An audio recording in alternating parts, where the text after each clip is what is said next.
du tourisme dans une ville fantôme. Fukushima peut passer pour une drôle de destination de vacances.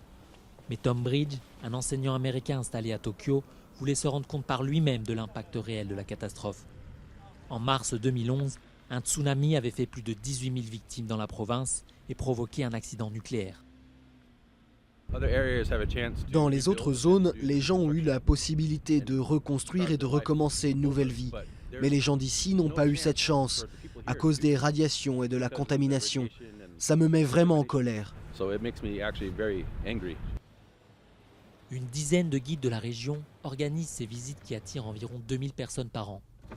Comme les autres, Shinichi est bénévole. Pour lui, il ne s'agit pas uniquement de traverser des villes abandonnées ou de contempler un littoral déchiré par le tsunami.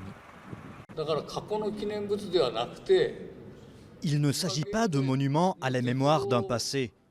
Ce sont des lieux et des objets qui incarnent notre désespoir actuel. Ce ne sont pas de simples vestiges. Ce sont des marques vivantes de notre désespoir. Un témoignage que ces survivants tiennent à partager, pour la mémoire des victimes, mais aussi pour montrer le vrai visage de la province. Akiko était enseignante, elle a perdu 6 élèves dans la catastrophe. Je n'accepte pas du tout la façon dont les médias présentent Fukushima comme une région complètement rétablie, parce que de nombreuses personnes sont oubliées dans l'histoire. On a beau dire, personne ne pourra jamais revenir dans les villes de Futaba ou Okuma. Les autorités insistent sur les progrès dans la reconstruction de Fukushima. Elles annoncent même que la province accueillera les entraînements des équipes japonaises de football pour les JO de 2020. Pourtant, 5 ans après la catastrophe, la menace radioactive plane toujours.